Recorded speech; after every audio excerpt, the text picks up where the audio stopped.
प्रणाम। एक विनती है आपसे। कहिए राजन। पिछले कई दिनों से मेरे स्वप्न में मेरे पिताश्री आ रहे हैं।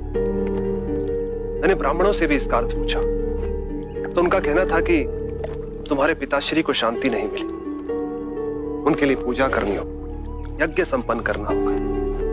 आप तो परम ज्ञान का स्वरूप है, तो विनती है आपसे कि पूजा विधि आप ही के हाथों से हो, जो मेरे पिताश्री तक पहुंचे, उन्हें मुक्ति मिले, जीवन मरण के इस चक्र से वो मोक्ष पाले। अवश्य राजन। आप मिट्टी के 2 घड़े मंगवाइए, एक में घी भरवाइए और एक घड़े में कंकड़ पत्थर भरवाइए, और उन दोनों घड़ों के मुंह कपड़े से बंधवा दीजिए और उन्हें लेकर नदी के तट पर आइए। मैं वहीं आपकी प्रतीक्षा करूंगा। मैं भी इसका प्रबंध करता हूं महाराज।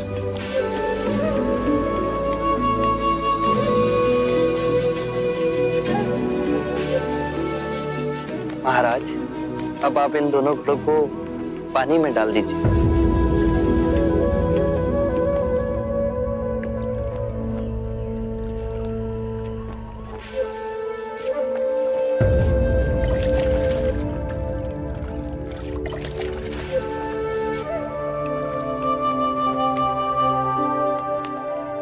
महाराज, अब इन दोनों घड़ों को आप तोड़ दीजिए।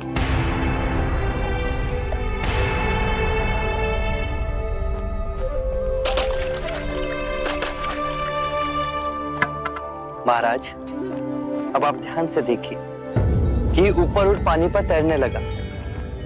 अब बताइए, मेरे या किसी और के पूजा पाठ करने से क्या यह घी नीचे बैठ सकता है? असंभव। ये तो घी का स्वभाव ही नहीं। सत्य कहा आप। उसी प्रकार किसी भी पूजा पाठ, विधि विधान, कर्म कांड के द्वारा पानी के अंदर डूबे हुए कंकड़ पत्थर क्या ऊपर आ तैर सकते हैं? नहीं बुद्ध, ये तो प्रकृति के नियम के विरुद्ध है। तो हम प्रकृति से भिन्न कैसे हुए? हम भी तो प्रकृति का ही रूप है। सत्य कहा बुद्ध। एक सत्य ये भी है राजन, यदि हमारे पूर्वजों ने अपने जीवन काल में कंकड़ पत्थर बोए, दुष्कर्म किए, तो वो स्वाभाविक ही कंकड़ पत्थर की तरह नीचे बैठ जाएंगे। और यदि उन्होंने अपने जीवन काल में सत्कर्म किए तो स्वाभाविक ही घी की तरह ऊपर आ तैरने लगेंगे। जो बोएंगे वही काटेंगे। परंतु इस शरीर रूपी जीवन काल में ही नहीं, अपितु इस शरीर रूपी जीवन काल के पश्चात वाली यात्रा में भी हम जैसे कर्म करेंगे वैसा ही फल मिलेगा। अब बताइए, इस प्रकृति के नियम को कोई पूजा पाठ, कर्म कांड, विधि विधान, यज्ञ हवन मिटा सकता है?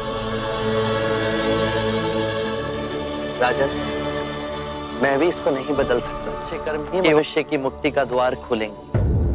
ये कैसी तलवार है आपके हाथ में, जो एक क्षण में सारे झूठ काट केवल ज्ञान को प्रकाशित करती है। ना जाने कितने जन्मों और भटकता में यदि आपकी कृपा ना होती, इस एक क्षण में आपने अपनी अदृश्य तलवार से मेरे अहंकार का सर भी काट दिया। धन्य है प्रभु।